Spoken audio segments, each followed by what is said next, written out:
플랫폼으로 입점 수수료는 큐텐 같은 경우는 누구나 다 쉽게 입점할 수 있다고 그랬잖아요. 그 이유 중에 하나도 입점에 따른 수수료가 없습니다. 그리고 판매에 대해서 카테고리별 수수료만 발생하는데, 이제 보통 뷰티는 한 10% 내외 정도에 대한 수수료가 붙고, 이제 해외 배송일 경우에는 추가로 수수료가 조금 더 붙어요.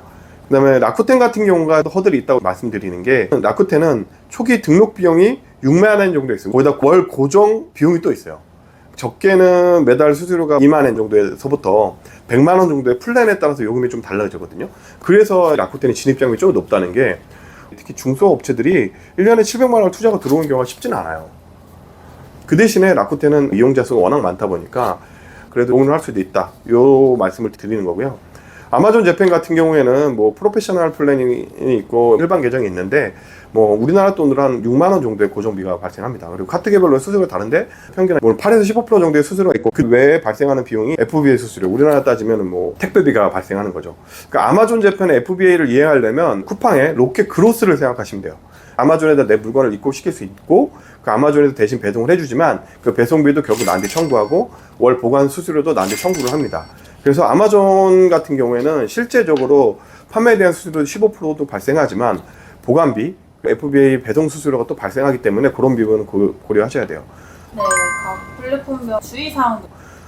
큐텐 같은 경우에는 워낙 우리나라 화장품 업체들이 많이 입점돼 있다 보니까 가격 경쟁이 치열합니다. 그래서 해보신 분들도 아시겠지만 메가월이라고 해서 분기별로 한 번씩 큰 행사가 있거든요. 행사 때 보통 판매량이 많이 일어나요. 또 메가포라고 해서 이제 월별로 진행하는 이제 포인트 행사가 있는데, 메가와리만큼의 높은 매출을 일으키기는 좀 힘들어요. 그래서 메가와리에 맞춰서 진행을 하는 경우가 많습니다. 라쿠텐 같은 경우는 일단은 플랫폼 자체가 어려워요. 그러니까 우리나라 사람들하고는 전혀 익숙하지 않습니다. 일단 라쿠텐은 기본적으로 HTML로 꾸미셔야 돼요. 그러다 보니까 좀 더 어렵고, 월간 고정비도 많이 지출을 해야 되고요. 그리고 심사가 좀 까다로워요. 법인인 경우에는 1년이 지나서 심사를 받고 입점이 가능합니다. 아마존 재팬 같은 경우에는 갑자기 계정이 정지가 될 수도 있고요. 가이드라인이 엄청나게 엄격합니다. 아마존 자체가 미국 기업이잖아요. 그리고 전 세계 많은 사람들이 입점돼 있으니까 아무리 물건이 자팔려도 내가 정책에 대한 걸 위반했다 그러면 그냥 날려버립니다. 그러면 K뷰티의 가장 유리한 플랫폼은 큐텐 같은데 맞나요?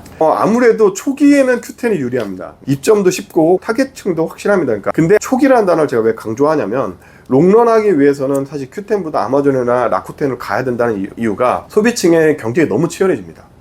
결국 우리나라 화장품이 또 계속 들어오고요. 그 광고 비용 단가도 올라가고 이런 부분이 어려움이 있습니다. 그래서 롱런하기 위해서는 아마존 재팬과 라쿠텐 진출을 고려하셔야 된다, 이 말씀을 드리고 싶습니다.